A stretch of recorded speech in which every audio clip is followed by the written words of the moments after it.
র্যাপিডো যিনি ছিলেন উনি যাই ঘটনাস্থলে গিয়ে আমি যথারীতি দেখি কি দুজন দাঁড়িয়ে আছেন, আর তারা আমাকে জিজ্ঞাসা করে কি আপনি রিয়া, আপনি বুক করেছেন? আমি বললাম হ্যাঁ। তো বললো আপনি দুটো জায়গা থেকে বুক করেছেন? আমি বললাম না, আমি তো একটা জায়গা থেকে বুক করেছি, কারণ কি আমি অলরেডি ক্যান্সেল করে দিয়েছি। তো আমাকে যে ছেলেটি মিস্টার হর্ষিত, মানে ইনড্রাইভ থেকে যাকে আমি ক্যান্সেল করি, তো উনি আমাকে বলে কি না আপনি কেন ক্যান্সেল করলেন, আপনি বাড়ির সামনে এসে এরম ভাই ক্যান্সেল করতে পারলেন? আপনি 1.5 কিলোমিটারের আমার খরচাটা তাহলে কি হবে, আজ তেলের দাম কত আপনি জানেন? হ্যান ত্যান এসব নিয়ে উনি বলতে থাকে, যার ভিডিও ক্লিপ কিন্তু কোনো ভিডিও ক্রিয়েটার, কোনো বড় বড় ইনফ্লুয়েন্সার, কোনো ফুড ব্লগার, কারণ কি সবাই তো আজকাল এই কন্টেন্টের পিছনে ছুটছে লাইকের জন্যে, তারা কেউ সেই ভিডিওটা পোস্ট করেনি এবং তারা জানতেও চায়নি কি ভিডিওটার কি হয়েছিল কি না হয়েছিল। তারা যখন দেখছে একটা ভিডিও পোস্ট করলেই 40,000 50,000 লাইক আসছে, তাহলে তারা কেন করবে না?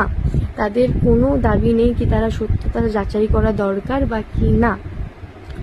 তো আমি ক্যান্সেল করে দিয়েছিলাম, তাও উনি আমাকে ওরকমভাবে হ্যারাস করতে লাগে কি না আপনি কেন ক্যান্সেল করলেন, কেন ক্যান্সেল করলেন, কেন ক্যান্সেল করলেন। আমি বারবার বলছি কি আপনি অ্যাপে দেখান কি আমি আপনাকে ক্যান্সেল করেছি কি না। এই বারবার যখন আমার অফিস টাইমে তখন জিনিসটা আমি উত্তেজিত হয়ে আমার মুখ থেকে তখন স্ল্যাং গালাগালি আমার মুখ থেকে বেরিয়ে যায়। এটা হয়তো আমার জায়গায় অন্য কেউ থাকলে জিনিসটা অনেকটা কামলি হ্যান্ডেল করতেন, হয়তো তিনি তাকে 10-20 টাকা দিয়ে তারপরে তিনি করে দিতেন, বা তিনি হয়তো সেখানে কথা না বাড়িয়ে তিনি চলে যেতেন। তো আমরা তো সবাই মানুষ এক নয়, বিভিন্ন মানুষের প্রতিক্রিয়া বিভিন্ন রকম হতে পারে।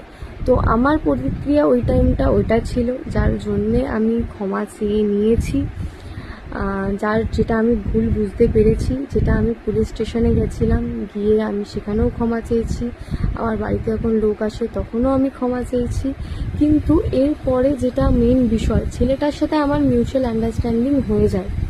ছেলেটা আমাকে বলে কি হ্যাঁ ম্যাম আমারও ভুল হয়েছে, আমারও ভিডিওটা ছাড়াটা উচিত হয়নি, আমি চেষ্টা করছি ভিডিওটা কোনোভাবে হোক আমি সেটাকে ডিলিট করাবো, এবং যেভাবে আমার ভিডিওটা ছড়িয়েছিল সেভাবেই আমার ভিডিওটাও আমি ছড়ানোর চেষ্টা করব।